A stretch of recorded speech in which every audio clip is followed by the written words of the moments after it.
Assalamualaikum warahmatullahi wabarakatuh. Perkenalkan, nama saya Syarina Ramadan dari Sekolah SMKN 8 Jakarta, kelas 11 jurusan Akuntansi dan Keuangan Lembaga 3.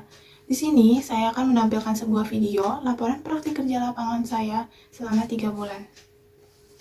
Sebelum saya membahas lebih dalam mengenai laporan praktik kerja lapangan saya, pertama-tama saya ingin mengucapkan banyak terima kasih kepada Bapak Direktur Daden Sabrudi, MM selaku Kepala Sekolah SMKN 8 Jakarta, Ibu Aini MPD selaku Ketua Program Keahlian Akuntansi Keuangan Lembaga SMKN 8 Jakarta, Bapak Direktur Supa selaku Guru Pembimbing SMKN 8 Jakarta, Ibu Fri Anistuti selaku Manajer Akuntansi Keuangan, Anggaran, SDM, dan Teknologi Informasi pada PT Kereta Api Indonesia Balai Jasa Manggarai, Bapak Fareza Riviandika selaku Guru Pembimbing Perusahaan PT Kereta Api Indonesia Balai Jasa Manggarai, dan semua Bapak Ibu Guru SMKN 8 Jakarta dan karyawan-karyawati PT Kereta Api Indonesia Balai Jasa Manggarai yang tidak dapat saya sebutkan namanya satu persatu, namun tidak mengurangi rasa hormat serta rasa terima kasih saya. Saya mengucapkan banyak terima kasih kepada semua pihak yang membantu, membimbing, dan memberikan dukungan selama saya melakukan praktik kerja lapangan atau PKL. Nah, kalian tahu gak sih apa itu PKL atau praktik kerja lapangan? Saat kita baru memasuki atau baru masuk SMK atau sekolah menengah kejuruan, pastinya kita akan bertanya, PKL itu apa? Ngapain aja sih PKL? Terus PKL itu berapa lama? PKL itu kayak bisa nyari sendiri gak sih tempatnya? Namun biasanya saat kita beranjak kelas 11, banyak tuh dimulai kayak pembimbingan mengenai PKL, pembekalan PKL. Dari situ kita pasti banyak tahu mengenai PKL. PKL itu ngapain aja, terus kayak pembekalan kayak kita harus ngapain selama PKL, menjaga sikap dan lain-lain. Namun di sini saya akan menjelaskan mengenai definisi PKL secara singkat menurut saya. Jadi, praktik kerja lapangan merupakan salah satu syarat yang harus dipenuhi oleh siswa-siswa SMK nih. Praktik kerja lapangan ini dibuat atau disebut juga sebagai kegiatan pembelajaran yang dilakukan di dunia usaha atau dunia industri atau lapangan kerja lainnya yang berfungsi sebagai penerapan, penetapan, atau peningkatan kompetensi. Peserta diharapkan untuk merasakan PKL sesungguhnya, mengenal dunia kerja, industri, serta teori yang sudah diberikan di sekolah biasanya akan dipraktikkan secara langsung di dunia kerja tersebut, seperti K3, profesional bekerja, yang basicnya seperti itu. Kalau misalkan lainnya, biasanya pengalaman yang baru yang tidak diajarkan di sekolah atau didapatkan di sekolah, namun biasanya itu pengalaman yang kayak memang luas gitu di dunia kerja. Saya menjalankan praktik kerja lapangan di PT Kereta Api Indonesia, yang tepatnya di Balai Jasa Manggarai yang terlaksana selama 3 bulan, dari bulan Januari hingga bulan Maret 2023. PT Kereta Api Indonesia Balai Jasa Manggarai merupakan perusahaan yang berfokus pada perawatan besar sarana perkeretaapian atau biasa disebut juga sebagai bengkel kereta api. Balai Jasa melakukan perawatan sarana perkeretaapian baik secara periodik maupun rutin terkait kerusakan ringan, perawatan periodik yang biasanya cukup sulit dan kompleks.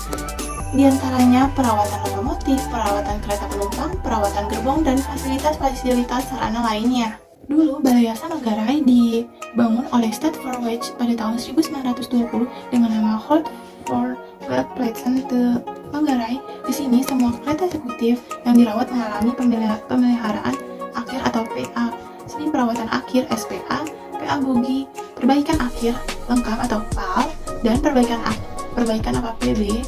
Pada Balai Jasa, seluas 2000 x 500 meter ini setiap harinya masuk kereta api eksekutif dan KRL di Balai Jasa ini.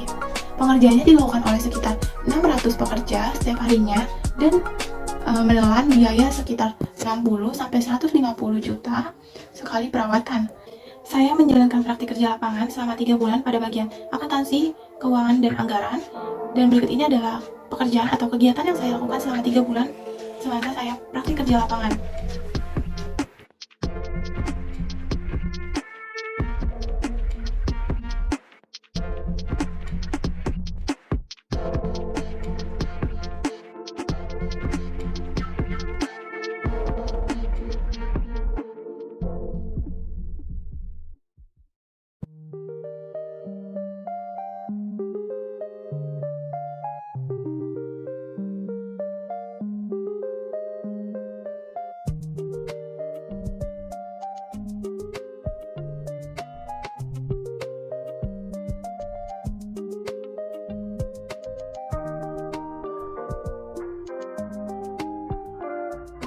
Berikut ini adalah penjelasan dari beberapa pekerjaan yang telah saya laksanakan selama PKL. Melakukan eliminasi piutang pada perusahaan bertujuan untuk melihat semua piutang yang masih menjadi hak milik perusahaan pada periode yang bersangkutan. Entry jurnal dilakukan berguna untuk melihat semua dampak pada transaksi atau kegiatan yang menyebabkan keluar dan masuknya uang ataupun dana.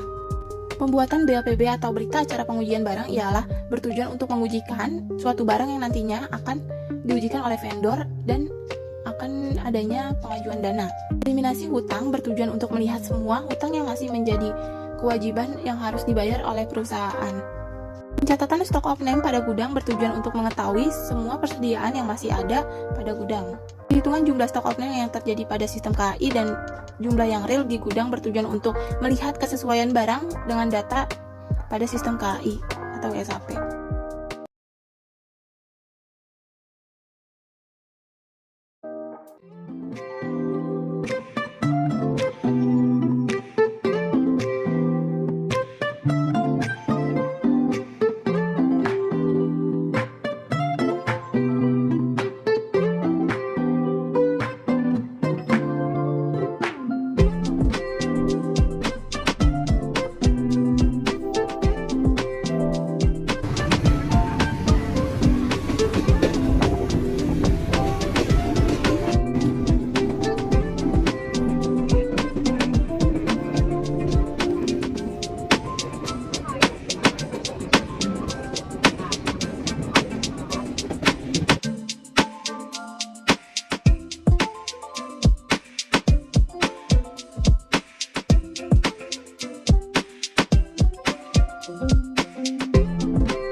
Itulah dia praktik kerja lapangan saya selama bulan Januari